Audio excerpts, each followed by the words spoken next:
Hey, on this week's STV, we've come here to the Haliburton Forest in Central Ontario for a little bit of fun with the guys from the office. The Polaris Titan is up for first burn, and we kit out a Yamaha Sidewinder for an upcoming tour we've got, so stick around.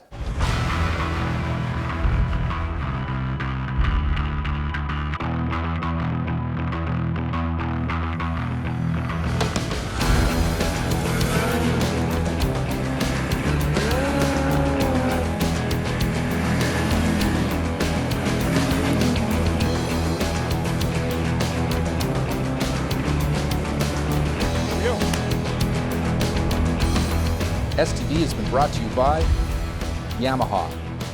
Conquer snow with Yamaha. Ford F-Series, Canada's best-selling line of trucks for 52 years. Tough, smart, capable. Kimpex, fueled by fun.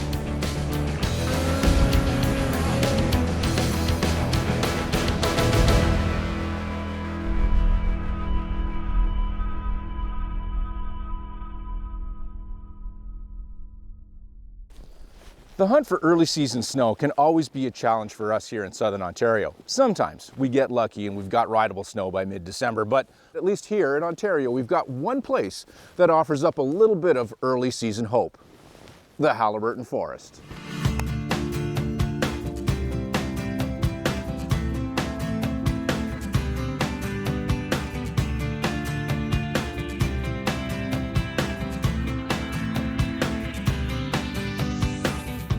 Haliburton Forest, in essence, has been around for almost 60 years now.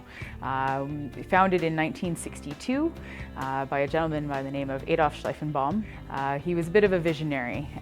He wanted the land to remain for its traditional uses, so camping, snowmobiling, hunting, but at the same time bring the forest back up to the level of this beautiful, incredible forest with viable trees and forestry product. At that time, the forest had been dilapidated. It had been overlogged. Algonquin Park didn't even want to buy it, being a forestry company, because they saw no value in this land. So at that time, bought it, put in together this 100-year management plan, which encompassed forestry, but was complemented by the tourism and recreation end of what people want to do in a forest. So we invite people into our forest to enjoy it because of that. Snowmobiling has been a huge part of what's been at Haliburton Forest. It's amazing to see all the different pictures of the snowmobiles going back to the 1960s, 1970s, right up to these dates. It's been structured differently over the years, but it's always been a snowmobiler haven. So a typical season at Haliburton Forest for snowmobiling is about mid-December. So we're typically open the second weekend in December. Not necessarily always, our prime conditions, but we always adjust our rate accordingly to winter, early open winter season versus really prime season. But what benefits us, there's a couple of different things, is that we're on top of the Algonquin Dome, so when everybody else around us is getting rain, even 20 kilometers down the road from us, we're getting snow typically. And our trail system is not dependent on water crossings. So we already have a strong, hard base of roads, trails that aren't dependent on water. So as soon as we get just a little bit of snow and enough of a base, we can get the riders out on the trails. Being a private system, it allows us to put I would say some different rules that allow riders to have that high-end experience. You don't get lineups on the trails. We limit the number of riders that come on the trails per day so that you're not bumper to bumper out on the trail. We want you to have a quality experience. We want our trails to be high-end, and that allows, those parameters allow us to do that. But the other end of that, being private, is that our groomers are full-time paid employees that take great pride in what they do, and it is their job. So they go out and groom our trails 6 days a week. So every trail is pretty much guaranteed, as long as conditions permit, to be hit weekly, if not twice a week. So it's incredible. We can up those standards a bit more. The way our day passes work is you reserve them ahead of time because we do sell out. So being only 100 day passes a day, it does limit it. So you want to either call us ahead of time or go online and book your day passes. So we have a whole new, brand new online system that you can book accommodations, day passes, even your seasons passes. But you typically want to call at least a week in advance, if not sooner, to book for the following weekend.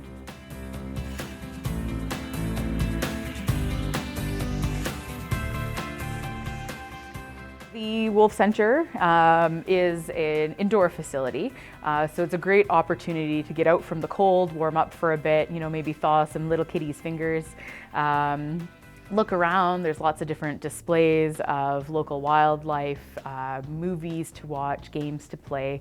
But the main attraction and what everybody is here for is to check out our captive pack of wolves who live in a 15-acre enclosure. They're as wild as they can get in captivity.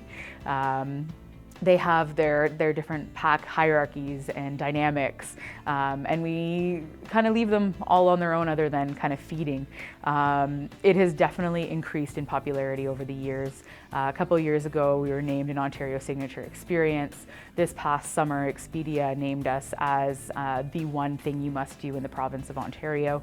So we've seen this huge increase of people, and I think snowmobilers in general, are kind of changing the way they think. They're not necessarily wanting to go out all day, hardcore, all night. They want to kind of mix and match because our time is precious. Less holidays, less time off, more hard work. So when people come, they want more of an experience. They don't want to just be out on the trails all the time. They want to cram in as much as they can to enjoy their time and make memories and take pictures of themselves doing cool things. So because of that demand over the last few years, we've listened, and this winter for the first time, we will be keeping the Wolf Center open 7 days a week. So that snowmobiler that went out early in the morning for a nice ride, maybe went and had breakfast at the restaurant, wants to warm up for a bit at lunch, might come over to the Wolf Center and check that out and then hit the trails again. So it's all about making an experience for people. We've done packages, record packages this year, where we have families that rent a snowmobile. They stay overnight. The next day they're going on a dog sled tour and they're going to visit the Wolf Center. So it's amazing, and it's even a trend when it comes even to the holiday seasons, or gift giving in general for birthdays and stuff. People don't want products anymore. They don't want material things. They want memories, and that's what we provide here.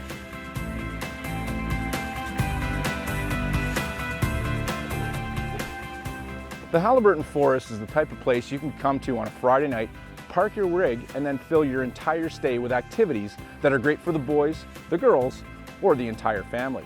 Now, whatever the reasons are for getting you to the Haliburton Forest, one thing's for sure, you're going to leave with some great memories.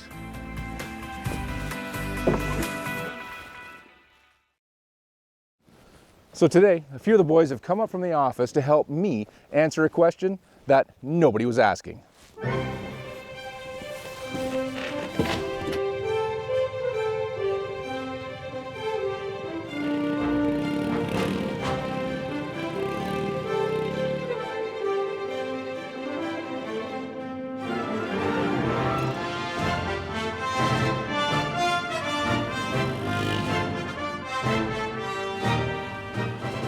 The idea to rally the snow scoots came from some office discussion about different stories we could do for STV that would be all about the fun of snowmobiling. And you can't get much more fun than these little rockets. Most of us rode these sleds for the first time late last season as pre-production units, and everyone was blown away by how much fun they were to ride. We had all the big new models around, but it was these little 200 class sleds that had everyone smiling and ready to return our adult membership cards because we all felt like we were kids again riding around in our parents' backyard. Booting through the trees or styling in the powder, the 200s were just amazing. They would go anywhere, even hauling our full-size butts around, and we spent way too much time on these sleds than we should have. The 200 class sleds are meant to be the tweener sleds, fitting between the space of the kid class 120s and the full-size adult machines. A job they did perfectly, but that doesn't mean us big kids can't have a go. We brought these 4 sleds out to the Haliburton Forest with Rich, Brandon, and Logan from the office and myself as the riders. There was no real goal for the day other than to have fun, but it wasn't long before we were all nose to tail trying to put a pass on the guy in front. At a top speed of just over 40 kilometers an hour, it wasn't like we were lighting the trails on fire, but with everyone basically on the same thing, it can make for a fun ride, especially with this crew because we'd race grocery carts if we could. The whole idea behind this whole rally was just to basically go out and have fun. We've all dreamt of when we were kids, like going out, going as fast as you can down that trail, and nobody cared because you're only doing 25 miles an hour. Today's snowmobiles, they can do over 100 miles an hour, which is just unsafe and illegal. So being able to come out here to the Haliburton Forest and cruising at 27 miles an hour just made sense to me. And you know, you get to go do a little bit bar-to-bar racing, which is kind of fun, but it's so slow, you're not hurting anybody. Things got even more fun when we carved out a little figure-8 racetrack where the 4 of us were able to put some racecraft to the test. A little ski-to-ski action brought out the racer in each of us, even if 9 horsepower was all we had to work with. It's so exciting to be able to like jump on these mid-sized snowmobiles and haul ass down the trail and see everybody else look at you. I mean, you look like a fool because you think you're going so fast, which is part of the fun, and that's what the youth want to do. And you're just going down that trail as fast as you can, and then all of a sudden, vroom, blowing by you is an 800 and guys looking at you like you're from the moon. So it was definitely a cool thing. You always had to pay attention. The one thing I noticed on these sleds that I wish I had mirrors on my sled, because when those 800s are creeping up on you, they're blowing the decals right off at you, and you get put in your place real fast that you're a real small snowmobile and you're not going that fast, which is the fun factor because all 4 of us were going the same speed. There's no secret. Snowmobilers are big kids at heart. I mean, we all are just aged 8-year-old kids out there. So the first ride of the year, what better way to go on a snowmobile that, you know, you're not going to light the world on fire. You're not going to ride 300 miles in a day. You don't care. You don't care how long you're on for. You don't care how much fuel you burn. It's what snowmobiling used to be, what I remember as a child. You just kind of got on it and ran it till the tank went out. And when you run out of fuel, well, day's up. So we know the snow scoots and ZR200s are not built for us big kids, but we just couldn't help ourselves. And after today, we have to return these little guys over to the real kids so they can have some fun too. And I'm sure just watching them improve their riding skills and experience what we all love about snowmobiles on sleds designed for their size will be just as much fun as riding them for us adults. But it was good to be a kid again, even if it was just for a day. It's a perfect way to spend a day out of the office is on these 200s. We enjoyed it so much, and we just can't wait to do it again. It's not something I'm not going to trade in the 800, that's for sure, but I would definitely recommend doing this from time to time.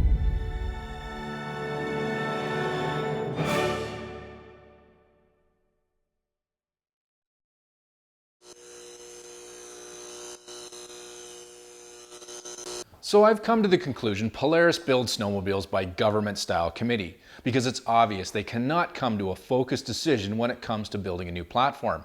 Take the 2018 Titan, for example. I mean, I've never seen a more unfocused sled. Could you imagine being in the boardroom when they were deciding on this thing? I mean, some guy up there saying that, so we're going to build a sled that's going to be part work sled, it's going to be part trail sled, both on and off trail sled. It's going to be a touring sled, it's also going to be a little bit of a mountain sled, and then we're going to put stand-up style handlebars on it with a heated seat accessory. What? A heated seat accessory with stand-up bars? That doesn't make any sense. What is Polaris thinking?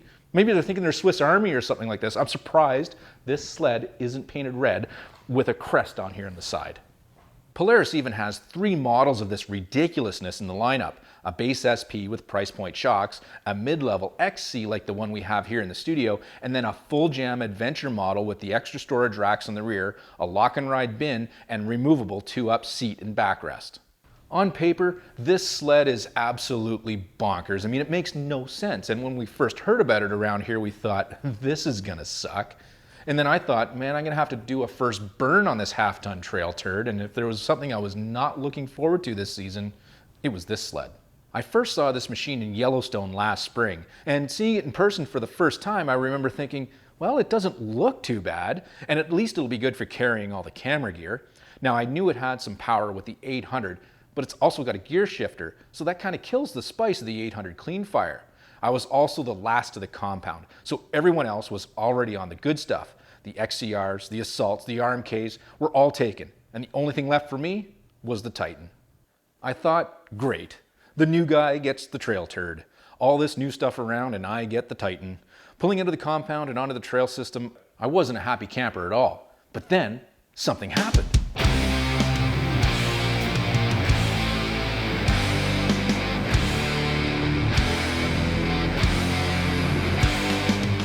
I was riding this thing, and I was absolutely blown away with how good it is. The Titan wasn't a turd at all. It wasn't even a polished turd. Polaris calls it an extreme crossover sled, but it's way more than that. Stats on the Titan include a dry weight of over 600 pounds, a 20-inch wide Cobra track with 1.5-inch lug, a transmission with high, low, neutral, and reverse, plus a 1,200-pound towing capacity. All things that don't necessarily scream fun snowmobile. But it's also got the 800 clean fire engine motivating the Titan, along with the axis bred chassis and suspension, with Fox QS3 shocks providing support for the front and on both ends of the rear skid frame. There's also touring type conveniences on the Adventure model with an extra tall windshield, lock and ride accessories that include a storage bin and seat, plus a near limitless accessory list in the Polaris catalog. The Titan's also equipped with electric start as standard and Polaris's digital display on the dash. On the more work side of things, there's the articulated rails at the rear of the skid to help reversing in deep snow, and an extra rad that provides enough cooling to basically run the Titan in no snow conditions. You can't forget about the 1,200-pound tow rating either, plus the 85-pound carrying capacity on top of the tunnel. See what I mean? When you hear the stats, it's pretty confusing and doesn't inspire the feeling of fun. But if you walked away from the Titan simply based on its statistics, you'd be missing something. I don't know how they did it, but Polaris managed to balance everything that the Titan is into one snowmobile that truly is the Swiss Army knife of sleds. As a trail sled, you simply don't feel all the weight. You do know you're on a big sled though, and this feeling is reinforced with the wide tunnel to fit the 20-inch track. But once you get used to that, there's no reason the Titan wouldn't keep up with regular trail buggies, even when speeds build up to almost border on rally. It's also easy to ride, which makes that big sled feelings fade into the background. The front end bites good in the corners and soaks up trail bangers as good as any axis sled with the Fox QS3 shocks. The rear as well feels very planted, but maybe a bit too much. There is a ton of rubber on the snow, and other than adding a bit of understeer, it's totally livable. I've ridden short tracks worse than this. The Titan will even lift the skis with very little encouragement. It's not very scientific, but if I'm on a sled that makes me giggle, I know I'm on a good one. And riding the Titan, going down the trail following another regular sled, you know, when they're pushing it a little bit, maybe thinking they're pulling away from you, and they look behind and they see this steamship behind them with a ski tucked up their snow flap, that look in their eyes, that will make me laugh. I've ridden other big utility sleds. They don't make me laugh, but the Titan, it'll make me giggle. As a work sled, off the trails, the flotation of the Titan is as good as it gets. At slow speeds, the Titan will go just about anywhere, but then it's also got the power of the 800 to spin up the track when you need it. It will even side hill or pull a powder hook, a bit anyways. It is a heavy sled with a 20-inch track. So who is the right type of buyer for the Titan? Well, that's a good question. For me, it's a rider who's looking for more than just a touring trail machine, or someone who wants a machine that isn't just a work sled or a bush sled to get into a camp or remote ice fishing lake. The Titan's not going to replace a mountain sled, but that doesn't mean you couldn't ride this into the Alpine. You just got to know you may not be able to shred tree-covered slopes. So for me, I see this as the perfect sled for a camp or cottage owner who likes outdoor activities like fishing, or maybe has some property that needs some work in the winter, like hauling logs or setting up a sugar bush. But then take that same machine out on a big tour or for an evening rip with the lads. This sled will do it all with very little compromise. For me, I see this sled fitting in perfect for the production of TV because the platform is big enough to carry all the production gear we take with us, plus all the stuff we need for the tours we do. This machine will be the pack mule loaded down with everybody else's stuff that the other sleds can't carry, but will still keep up with the rest of the crowd without making the rider suffer. It can also pull off the trail to stop to shoot without getting instantly stuck, something that not just any sled can do. I'm sure I'll log plenty of miles on the Titan by the end of the season, and I'll do them all without feeling the need to wear a paper bag on my head. Now I know it's not as cool or as spicy as an XCR, and I'm sure I'll get laughed at once or twice when I pull up in the Titan for an evening out with the boys. But I'm also certain that the Titan will continue to change the attitudes of the people that experience it. Sleds like these are designed to be cool, mean, and aggressive looking. And when they're designed, and not just by Yamaha, performance is a big part of the goal, but so is the look, because they're designed to sell themselves on the showroom floor, which they do. But when you get them into the real world, some of those things that attracted you to the Sled on the showroom floor may have you thinking you need to make some changes. The windshield is one of these items that's sacrificed in the name of marketing. The small fairings that pass as windshields nowadays look awesome on a Sled, but can be a tad on the cold side when out on tour. We got a big trip coming up in the near future for this Sidewinder, so we decided a bit more wind protection is needed. Now don't go demanding I turn in my man card because I'm getting rid of the little windshield. We're going to keep this thing around for those short haul days or a little later on in the season when it warms up. This is going to be a nice option to go back to.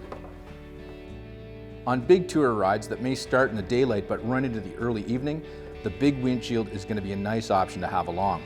I've had frostbite that's come on at the end of a long day, and that's just a good way to ruin an entire trip. The tour this machine will be heading out on is an overnighter, so we're also going to add a tunnel bag behind the seat.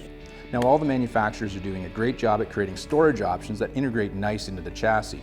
And even though the Sidewinder is equipped with a small storage bag, it's just not enough to carry everything we need for overnight.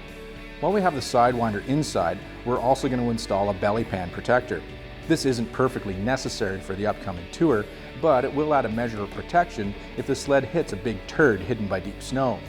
On an expensive Sled like this, buying some extra protection is cheap insurance.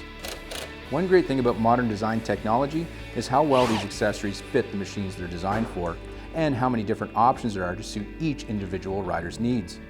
I think as riders, we all like to individualize our sleds.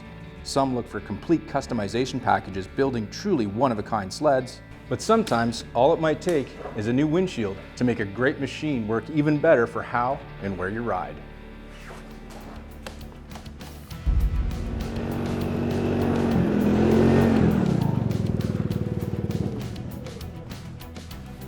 Riding these snow scoots today has been epic.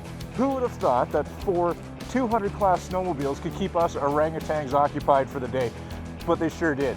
If you ever get a chance to try one of these freaks out, don't pass it up. And on that note, it's time to end the show.